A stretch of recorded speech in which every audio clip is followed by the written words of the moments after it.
날씨는 그쪽은 어떻습니까? 예, 여기도 뭐 좀 쌀쌀합니다. 예, 그렇습니까?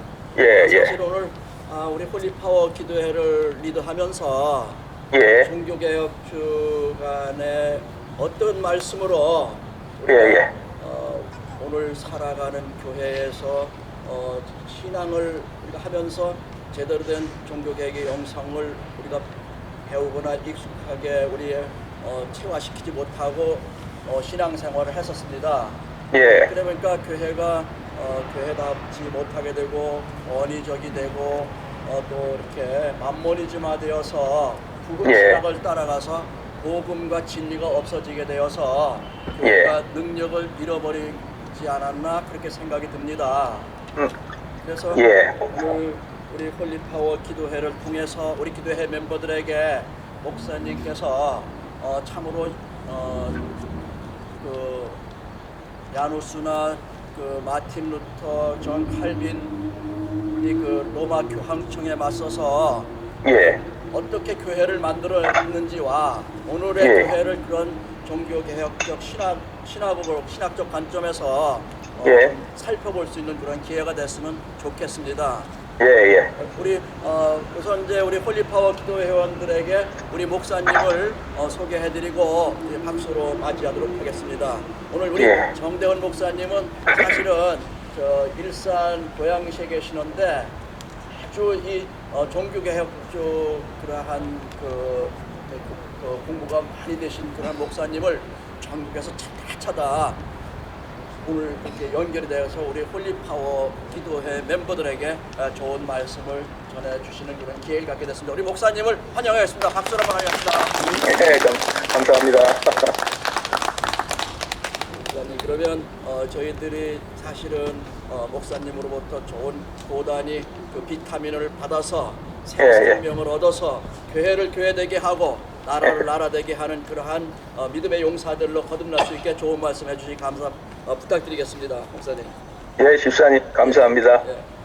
예, 말씀해도 될까요, 이제? 예, 목사님. 예, 우리 홀리파워, 우리 성도님들 참 고생이 많습니다. 날씨도 쌀쌀한데, 이렇게 기도하시면서 또 나라를 생각하며 기도하는 걸 보니 참, 짠한 마음이 듭니다. 그럼 제가, 뭐, 이런 방식으로는 처음 해보지만, 예, 목사님. 그래도 제가 준비한 대로 한번 제가 쭉 설교 비슷하게, 예. 제가 뭐 강연 비슷하게 하면 되는 거죠? 예, 그럼요, 목사님.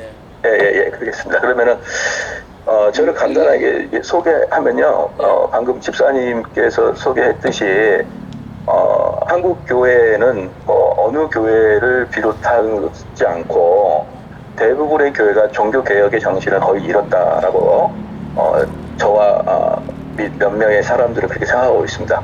그래서 오늘 이제 강의를 쭉 들어보시면 어떻게 우리가 종교 개혁의 정신을 잃어버렸는지를 좀 알 것이고, 근데 이제 우리 집사님께서 오늘 이제 갑자기 전화 오셔가지고 저녁에 이렇게 강의를 해달라 그래가지고, 예, 역대 가장 빠른 시간에 제가 준비를 해가지고 이렇게 강의를 합니다. 그런데 제가 그 영상으로 보니까 부흥회를 하는 것처럼 참 마음이 뜨거워지고 좋은 것을 느꼈습니다. 그래서 또 제가 이런 강의를 하면서 같이 좀 은혜를 받기를 바랍니다. 이제 16세기가 종교개혁이잖아요. 예, 종교개혁자들은 이제 통상적으로 중세로부터 근대로 이행하는 그 중간기 사람이다. 그 많은 문제들이 발생했다. 그런데 이 종교개혁을 이해하려고 그러면은 조금 더 신앙적이고 조금 더 신학적인 관점을 이해를 해야 되지, 역사적인 관점으로만 이해를 하면 좀 우리가 많이 배울 것은 없어요. 그래서 조금 더 신학적이고 조금 더 신앙적인 게 무엇인가를 오늘 좀 볼 건데, 그래서 당시에 이제 16세기가 되기 전에 중세로부터 근대로 오기 그 중간에 이제 종교개혁이 터졌는데, 이 시기에 상당히 많은 운동들이 다발적으로 일어나고 있었습니다. 대표적으로 르네상스 운동 같은 경우는요, 르네상스 운동이 일어나면서 사람들의 관심이 하늘에 있었죠. 중세는 전부 다 하늘에 있었는데, 르네상스 이후부터 그 관심이 지상으로 떨어지기 시작합니다. 그리고 이제 지리적인 확장으로 새로운 나라들이 발견됨으로 말미암아, 우리가 생각했던 지구가 상당히 넓구나, 종교는 기독교밖에 있는 게 아니었구나, 이런 이제 깨어나는 지식들이 생기는 즈음이 이제 그 시대였습니다. 이제 이런 와중에 사람들 마음속에 야 교회가 우리만 있는 게 아니라 다른 종교도 많구나 이렇게 느껴지면서 그 당시에 오직 하나였던 단일체 교회인 로마 카톨릭이 흔들러지기 시작해요. 그 당시에는 이제 모든 교회가 하나였거든요. 그래서 저는 이제 가끔 뭐라 그럽니까 이렇게 가끔 설교할 때도 이야기하는데 우리가 하나가 되는 것만이 중요한 게 아니다. 교회가 가끔 흔들리기도 하고 교단이 나눠지기도 하는 거 너무 나무라지 마라. 왜냐하면 하나의 교회였던 로마 카톨릭이 가장 부패했기 때문에 그런 거거든요. 그래서 이게 교회가 하나로 뭉쳐있느냐 아니면 때로는 싸우느냐 이 문제가 아니라 진짜 교회가 참된 진리를 가지고 있느냐의 문제로 교회를 나눠지는 것이지 교회가 참된 진리가 있지 않은 상태에서 하나로 뭉쳐있을 때는 로마 카톨릭처럼 엄청나게 무서운 그런 교회를 만들어버리고 말거든요. 그래서 이 종교개혁이 이제 비록 그 과정들이 주변에 그런 그 르네상스나 지리상의 발견이나 또는 무슨 뭡니까 자본주의의 탄생이나 이런 것들의 영향을 받았지만 여기서 중요한 게 뭐냐면 종교개혁은 그런 것에 영향을 받지 않는 것은 아니었지만 종교개혁은 상당히 순수한 교회 부흥운동이었다라는 걸 잊어버리면 안 돼요. 그러니까 종교개혁이 보편적으로 그 당시에 여러 가지 운동들 중에 하나다. 또는 여러 가지 운동들의 영향을 받은 종교적인 운동이다. 이게 아니고 종교 부흥의 운동이라는 것을 잊어버리면 절대 안 됩니다. 종교개혁은요, 그 당시에 이제 사람들이 이미 르네상스가 발전되고, 그리고 이제 천상의 세계로부터 지상의 세계로 관심이 내려오니까, 사람들은 넷에 대한 관심도 잊어버렸고, 사람들은 거룩하게 사는 것도 잊어버렸는데, 다시 종교개혁이 강렬한 넷에 대한 관심에 사로잡히기 시작했어요. 그래서 그 다가올 넷에 대한 삶 전체를 영원한 관점에서 이해했으며, 기독교적 구원의 드라마에 흥분했고, 마음이 들떴던 사람들의 연합이 바로 종교개혁이었어요. 그러니까 종교개혁은 쉽게 말하면 사회개혁이 아니에요.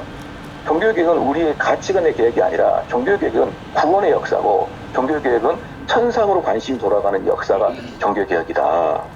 그렇게 볼 때 종교개혁이라는 것은 중세 신앙의 마지막 부흥기다라고 보면 됩니다. 좀 이해가 되셨나요? 종교개혁이라는 것은 중세 시대의 마지막 부흥기다.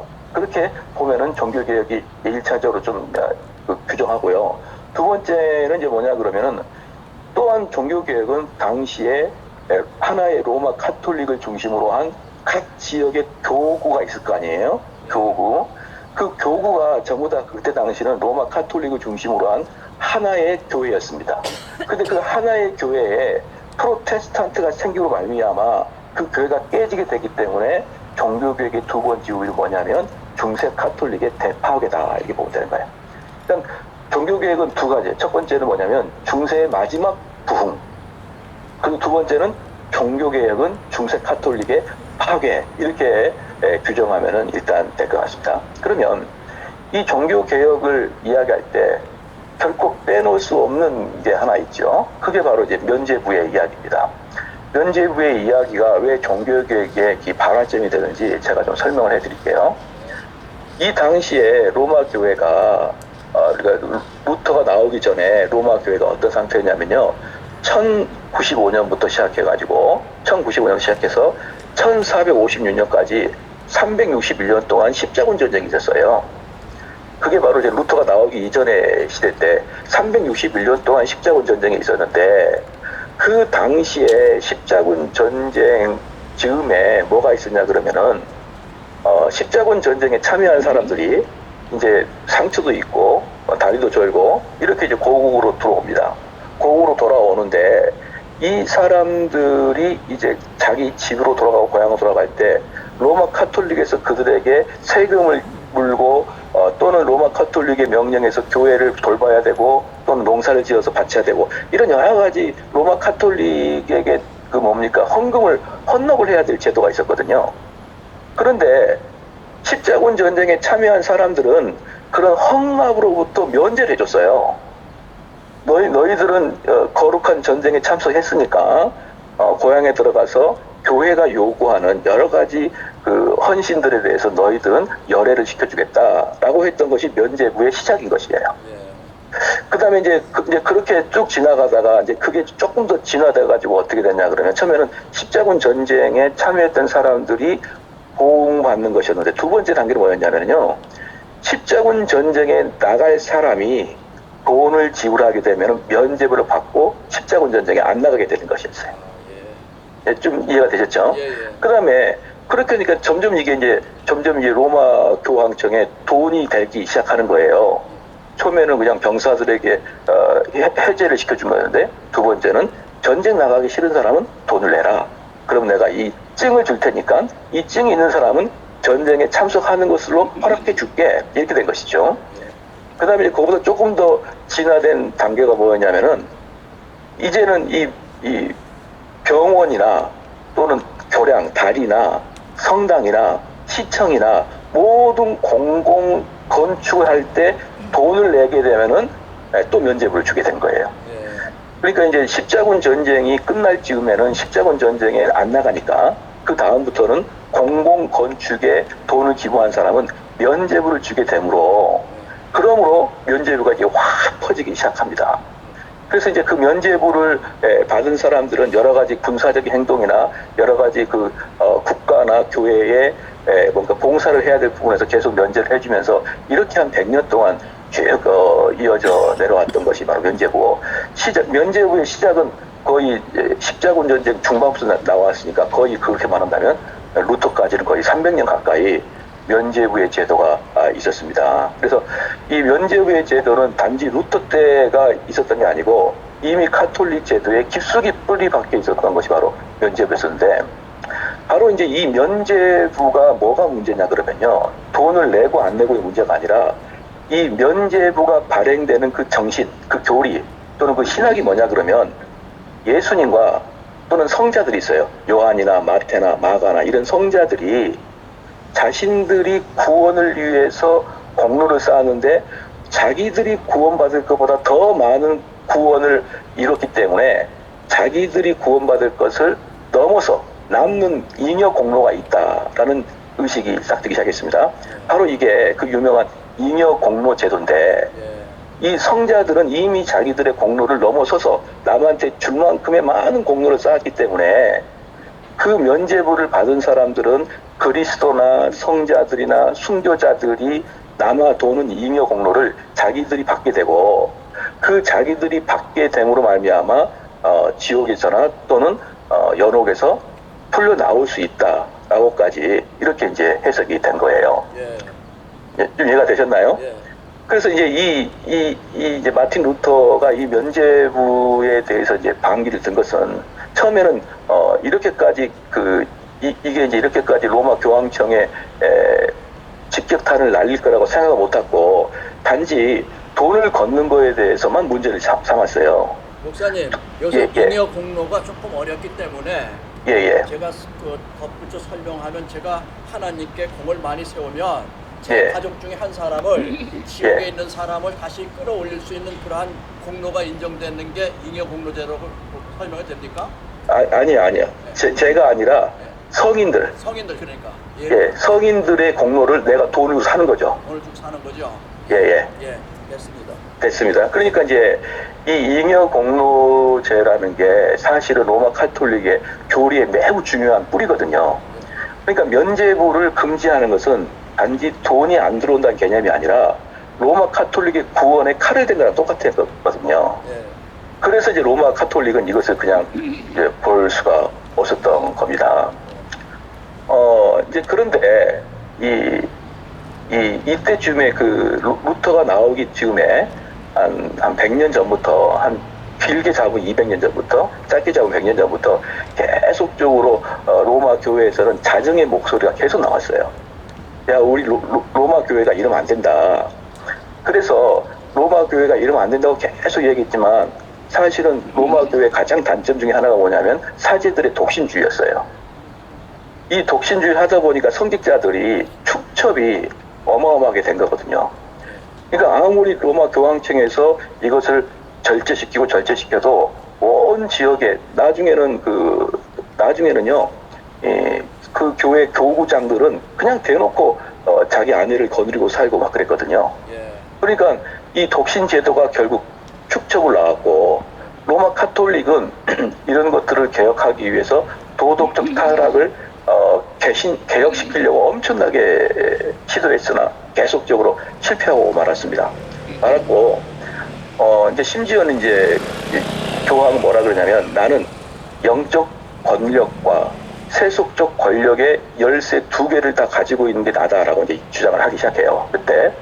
그때가 이제 피크가 언제냐 그러면 그때가 그 루터가 나오기 직전에 가장 교황의 신뢰는 떨어지고 신뢰가 떨어지니까 교황청은 더 자신들을 권위를 드러내면서 나는 세속적 권세와 하늘의 권세 두 개 다 가지고 있는 열쇠를 가지고 있는 자다 이렇게 이야기하면서 자칭 베드로의 후계자도 되고 가이사의 후계자도 자처하게 되게 되는 거죠. 예. 그러면서 이렇게 이제 괴물적인 집단이 나오게 됩니다. 또 여기에 비해서 또 하나가 나오는데 이게 이제 15세기 초반까지인데 15세기 중반에 들어서 또 뭐가 많이 나오냐면은 대학교가 많이 나오기 시작합니다. 대학교가 많이 나오기 시작하니까 그 전에는 지식인들이 성직자였었는데 15세기 이후부터는 지식인들이 점차적으로 학자와 예술가들로 점점 발전되기 시작합니다. 그래서 이제 이 시기에 엘리트들은 스포츠나 예술이나 문학이나 전쟁술에 통달한 자들이 이제 엘리트였지 성경에 통달한 자가 엘리트가 되지 않는 시대가 된 거예요. 근데 이제 그 사람들이 그 대학에서 공부를 하고 보니까 고전학을 공부하고 보니까 지금 천주교에서 말하고 있는 수많은 그 교리들이 성경과 어긋나가고 있다는 것을 다시 발견했거든요. 이제 그렇게 되면서 방금 제가 말씀드렸던 첫 번째 그 교황청의 인여 공로 사상, 그 다음에 두 번째 대학들로 말미암아 많은 사람들이 인문학을 공부하게 되고 원전을 보게 됨으로 말미암아 성경과 로마 교황청이 가르치는 게 다르다는 것을 두 개가 선명하게 드러난 게 바로 종교개혁 이전 단계입니다. 네, 좀 이해가 되셨죠?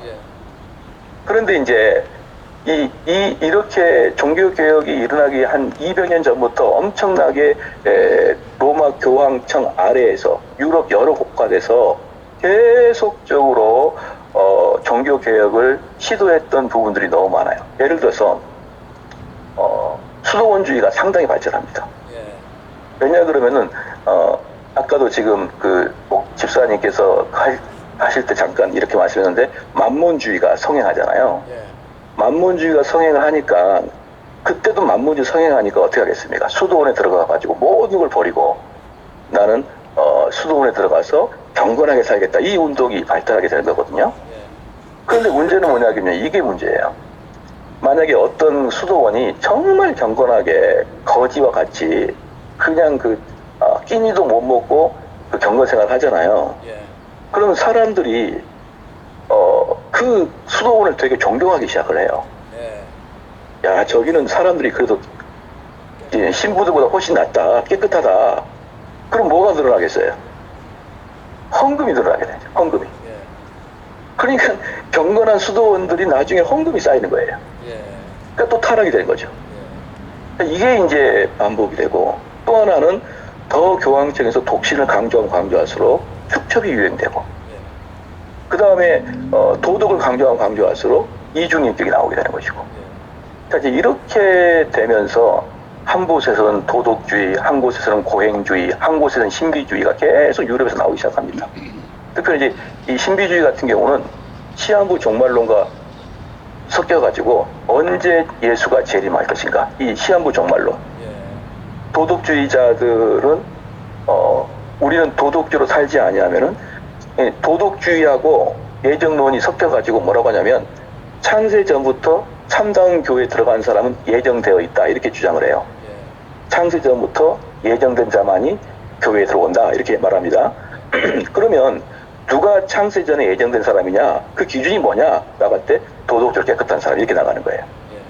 그러니까 도덕주의자와 예정론이 합쳐지자 이제 누가 구원받았냐 누가 구원받지 않느냐 이 잣대로 막 찌는데 그 잣대가 뭡니까? 도덕인 거죠. 이러한 것들이 이제 그 루터가 이제 막 나오기 이제 한 50년 전의 모습이고 그때 대표적인 사람들이 누구였었냐 그러면 영국의 존 위클리프와 예, 그다음에 체코의 얀 후스, 예. 얀 후스 이제 이분들이 주로 이제 루터의 100년 전 선배들인데 그때 이제 이 사람들이 이제 이런 것들에 대해서 상당히 이제 그 유럽에서 큰 소리를 내고 있었죠. 예. 그러고 이제 나서 종교 개혁자까지 이 영향이 쭉 전체 유럽에 이렇게 쌓이고 있었습니다. 그러면 왜 그렇게 루터 이전에 많은 종교 개혁자들 로마 카톨릭을 개혁해 보려고 그렇게 많이 몸부림쳤지만 심지어 그 유명하다는 존 위클리프나 얀 후스조차도 왜 그렇게 했지만 왜 그때는 종교개혁이 일어나지 않고 루터에게만 일어났느냐, 이걸 이제 제가 지금 말씀을 드리려고 합니다. 예. 여기까지 좀 이해가 다 되셨나요? 어떻게 좀 이렇게 딱딱하죠. 그러나 이 보약은 이게 그 몸에 좀 쓴 겁니다. 여러분들 오늘 굉장히 농도 깊은 그러한 보약을 드시고 계신데 좀 알팁을 기울였다가 우리 프로테스탄이 어떻게 어떤 역사적 배경과 어떤 상황에서 만들어졌는지에 대해서 우리가 이해를 가지고 있어야만 오늘의 크리스찬으로 살아갈 수가 있는 그런 그 자양분을 얻는 시간이라고 생각해 주시면 고맙겠습니다. 목사님 계속하세요. 예, 맞습니다. 좀 딱딱하지만 이제 좀 덜 딱딱해요. 그거 이제 역사적 배경이었고, 일단 마틴 루터의 종교개혁은 첫 번째 종교개혁의 목표가 아닌 게 있는데, 그걸 알아야 됩니다. 이걸 알아야 돼요. 첫 번째 종교개혁의 목표가 아닌 게 뭐냐? 목표가 아닌 것은 경제적 착취에 대한 반란이 아니었다는 거예요. 예를 들어서 뭐냐 그러면요, 그 이전에 많은 사람들은 부자들이 약탈하여서 가난한 자들이 가난해지기 때문에 부자들 걸 뺏어서 가난한 자들한테 나눠주자, 이런 것들이 개혁자들이 많이 했거든요. 예. 근데 종교개혁은 전혀 그거 하지 않았어요. 예. 그래서 제가 첫 번째 말씀드린 게 뭐냐면 종교개혁은 경제적 착취에 대한 반란이 아니었다는 거예요. 예. 그러니까 그런데 이제 종교개혁자 중에 한 사람이 있는데 그 사람이 누구냐면 토마스 뮌처라는 사람이 있습니다. 예. 토마스 뮌처가 그 공산당 같은 그런 일을 한 거고, 실질적으로 마르크스가 제일 존경하는 사람이 토마스 뮌처예요. 예. 그래서 토마스 뮌처는 부를 재분배하는, 우리로 말하면은 농학혁명 같은 그런 일을 토마스 뮌처가 했는데, 다른 종교 개혁자들은요 전부 다 경제적 착취가 목표가 아니었고, 심지어 루터 같은 경우는 토마스 뮌처랑 대판 싸우고 헤어져 버렸어요. 우리는 그러한 종교 개혁이 아니다. 그것은 혁명이고 그것은 데모이지 그건 종교개혁이 아니다, 이렇게 했고, 두 번째 이제 우리가 좀 알아야 될 것은 뭐냐면요, 첫 번째는 경제적 착취가 아니고 두 번째는 뭐냐 그러면은 도덕에 대한 개혁이 아니다는 거예요. 이걸 아는 게 정말 중요한 내용이거든요. 왜냐 그러면은 루터가 이렇게 말했습니다. 다른 사람들은, 즉 다른 개혁자들은 생활을 공격하지만 나는 교리를 공격한다, 이렇게 했습니다. 그러니까 수많은 사람들은 뭐라고 했냐면, 저 사람은 사제가 될 수가 없어, 저 사람은 교구장이 될 수가 없어, 저 사람은 목사가 될 수 없어, 신부가 될 수 없어. 왜? 사생활이 나쁘니까, 이렇게 공격했거든요. 근데 루터는 한 번도 사생활을 공격하지 않아요. 그 사람이 축적을 하든 뭘 하든 하나도 공격하지 않습니다. 그러면서 그 사람은 교리를 공격하는 거예요. 저 같은 죄인한테는 아주 적합한 얘기네요. 이게 지금 우리 한국 교인들이, 제가 지금 꼭 당부를 드리고 싶은 게 바로 이 부분이거든요. 한국 교회에서가 가장 큰 문제 중에 하나가 뭐냐 그러면, 교회 개혁 또는 사회 개혁 들어가면, 사회 개혁이야 뭐 우리랑 상관없으니까 교회 개혁을 이야기할 때 항상 사생활을 공격합니다. 그 담임 목사의 사생활, 강로의 사생활. 그런데 정말 종교 개혁의 정신이 있는다면 사생활 같은 것은 관심이 없어야 돼요. 그래요? 그럼요. 저 사람이 하나님 말씀을 바른 교리로 설교하느냐, 저 사람이 바른 교리로 우리에게 가르치느냐, 이게 핵심이죠. 교리가 제대로 되면 생활이 성화되는 거 아니에요? 그렇죠. 그러니까 교리가 되면은 성화되기 때문에 그 행동 자체는 그 종교 개혁자한테 관심이 없는 거예요. 무슨 말인지 알겠죠? 그래서 루터가 얘기했던 게 뭐냐면, 중세 카톨릭의 병폐가 아니라 카톨릭 자체 원리의 문제다라고 루터가 이야기합니다. 그래서 제가 이제 마지막에 하나만 좀 더 말해보면요, 이걸 여러분들이 종교개혁의 출발점으로 삼지 않으면 대부분의 사람들은 토마스 뮌처나 얀 후스나 존 위클리프의 개혁에 머무르고 말아요. 그렇게 할 때는 한 가지 분명한 게 문제가 뭐냐면요. 도덕적이고 제도적인 개혁은 필히 폭력이 수반될 수밖에 없고 필히 시간이 지나면 사그라들 수밖에 없어요. 예. 그런데 하나님의 말씀으로 된 종교개혁은요. 성령의 역사가 일어나기 때문에 그 끝까지 갑니다. 아멘. 예, 이 부분을 우리 성도들이 정말 감당해야 되는 거예요. 그러면 이제 루터가 기획했던 교리는 뭐냐면 구원론의 문제였거든요. 아까 처음에 말씀했던 잉여 공로론이 있잖아요. 예. 잉여 공로론은 로마 카톨릭의 구원의 핵심이었어요. 예. 너희들은 천당 가고 싶지만 너희들한테 공로가 부족해. 그러니까 돈을 사서 이 성자들의 공로를 받아가. 이게 이제 그 사람들의 구원론의 핵심이었었는데 루터가 말하기를 너 오직 믿음으로 말미암아 구원을 받을 수 있어 이렇게 얘기한 거예요. 그래서 마틴 루터가 이야기했던 것은 종교 개혁의 핵심은 바로 교리의 개혁이고 교리의 개혁은 구원론의 개혁인 것입니다. 그러면은 이제 제가 우리 성도들한테 묻고 싶은 게 뭐냐 그러면요. 바로 이거예요. 여러분들은 구원론을 배워봤냐 이 말이에요. 구원론. 예. 이게 핵심입니다. 그러니까 이제 우리는 이제 그렇군. 지금 제가 쭉 이야기한 것은 루터가 개혁한 것은 도덕과 경제와 사회의 개혁이 아니고 신앙의 부흥이고 신앙의 개혁이다. 근데 그 신앙의 개혁의 핵심은 교리의 개혁이고 그 교리의 핵심은 구원론의 개혁이다라고 제가 지금까지 말씀드렸잖아요. 예. 그럼 우리는 구원론을 아냐는 거예요. 구원론을. 그럼 제가 이 성경책을 좀 한번 펴보겠습니다. 이제 그 적용을 좀 해볼게요. 로마서 10장을 봐보십시다. 성경에 있는 분은 같이 한번 펴보십시오. 로마서 10장에 보면요. 그 9절에 네가 만일 내 입으로 예수를 주로 시인하며 또 하나님께서 그를 죽은 자 가운데 살리신 것을 네 마음이 믿으면 구원을 받으리라. 사람이 마음으로 믿어 의에 이르고 입으로 시인하여 구원에 이르냐 이렇게 나거든요.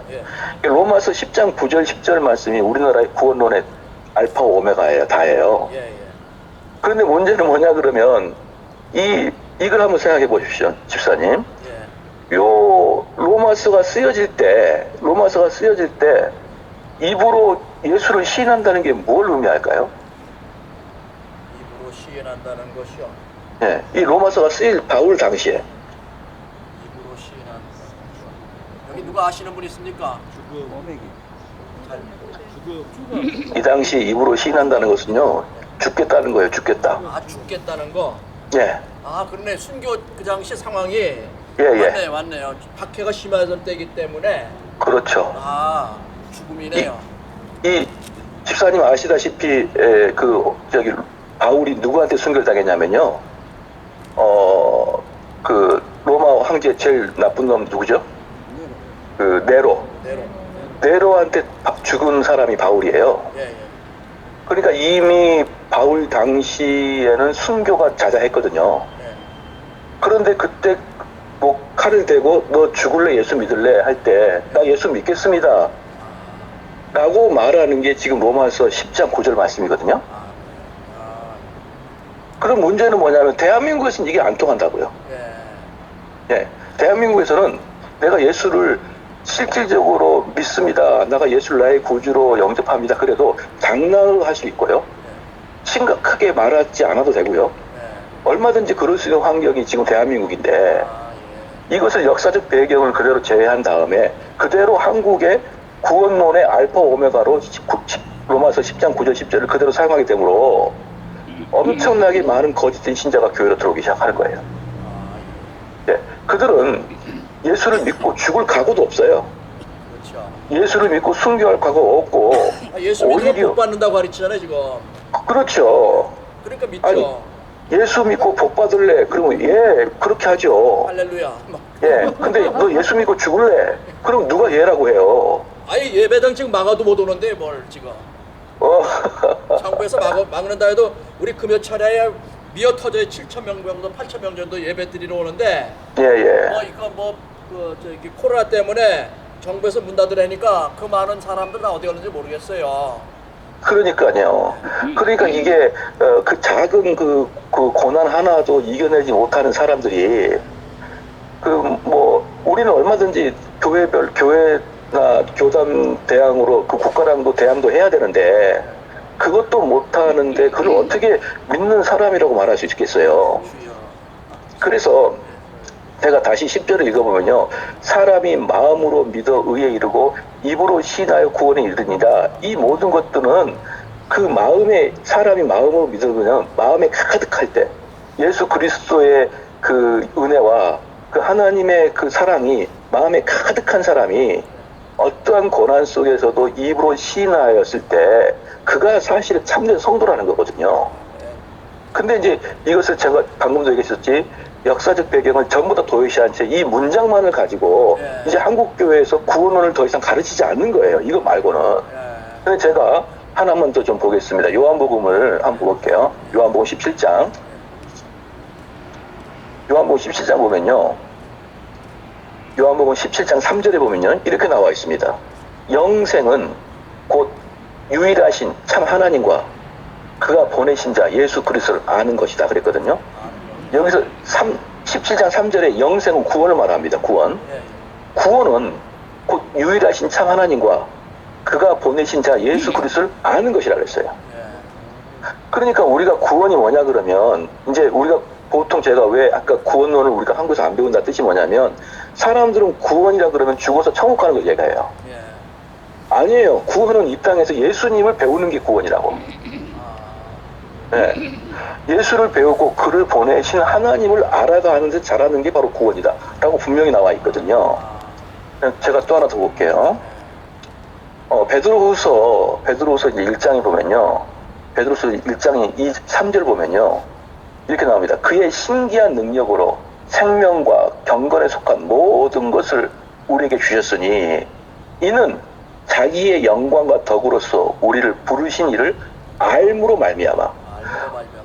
예, 우리를 부르시는 이를 알므로 말미암아. 4절에 이로써 그 보배롭고 지극히 큰 약속을 우리에게 주사 이 약속을 말미암아 너희가 정욕 때문에 세상에서 썩어질 것을 피하여 신성한 성품에 참여하는 자가 되게 하려 하셨느니라. 그러면 집사님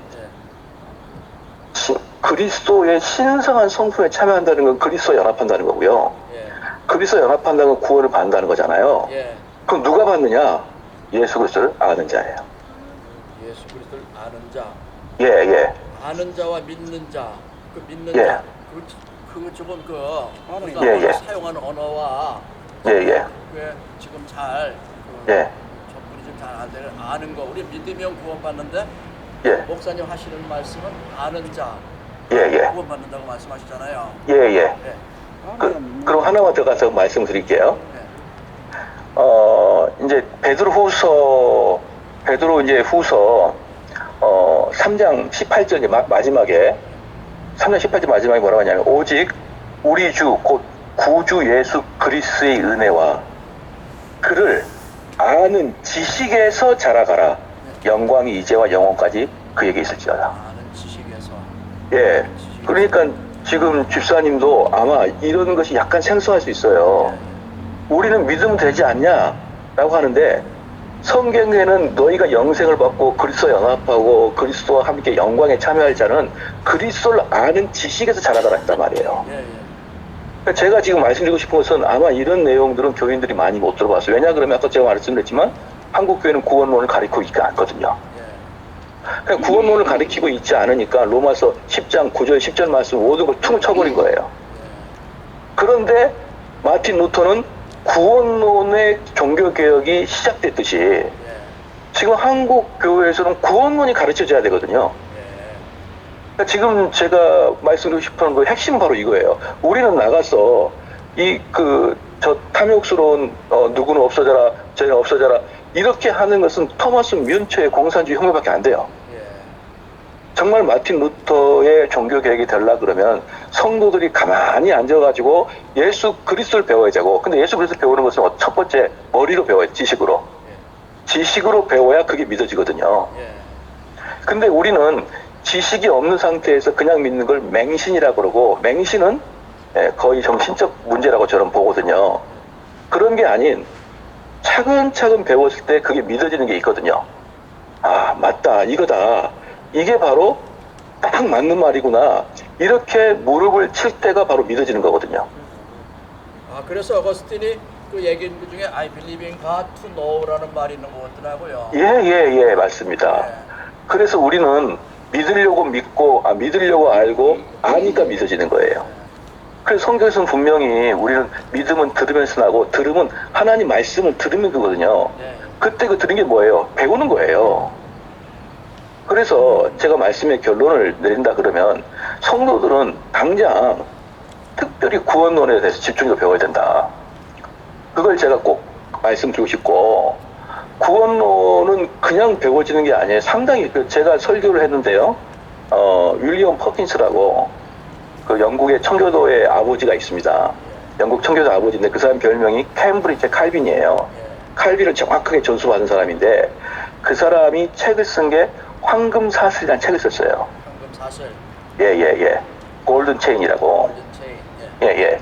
거기에 이제 황금사슬에 쭉 그 황금사슬이 뭐냐 그러면은 모든 게 체인처럼 연결되어 있다는 거예요. 근데 이 체인처럼 연결된 속에 들어가는 사람은 천국에 가는 사람이고, 체인에 연결되어 있지 않은 사람은 천국에 올라가지 않은 사람인데, 그때 황금사슬 안에 있는 게 뭐냐면 소명, 중생, 회개, 믿음, 칭의, 양자, 성화, 견인, 영화, 이 8단계 또는 9단계. 요걸 쭉 이야기하는데, 이런 것을 배우는 게 구원론을 배우는 거예요. 그래서 그래서 저는 저희들은 지금 사실은 교회를 교회되게 이렇게 해온 저희들의 아주 얄팍한 지식은 하나님의 속성이 정의와 공의, 사랑이라는 그러한 것을 우리한테 그 말씀을 통해서 가르쳐 주셨고, 결국 교회가 부패되거나 그러한 부분은 말씀과 율법을 지키지 않고 또 한 그 정의를 교회에서 행하지 않기 때문에 오늘 교회가 부패되는 것이 아닌가. 또 중세 시대에 마틴 루터는 카톨릭의 불이나 성경의 다른 가르침을 가르쳐서 그것을 자기들의 권세와 자기들의 영향력, 이생의 탐욕을 위해서 사용했는데, 오늘도 이 대한민국의 교회가 결국 그렇게 신부들이나 교황이 목사로 바뀌었을 뿐, 그렇게 저희들은 대비해봤는데, 지금 목사님 말씀을 들으면서 상당히 이게 지금 교리적인 접근, 신학적인 접근이 준비가 되어야 되겠다는 그런 생각을 하게 됩니다. 아까 제가 집사님 처음에 말씀드렸듯이, 루터가 종교개혁 일으킬 때 로마 카톨릭에서 자정운동이 일어났다고요. 그건 로마 카톨릭에서도 할 수 있는 거예요. 자정운동은. 그런 걸로 종교개혁이 일어나는 게 아니라, 종교개혁은 교리개혁 운동이에요.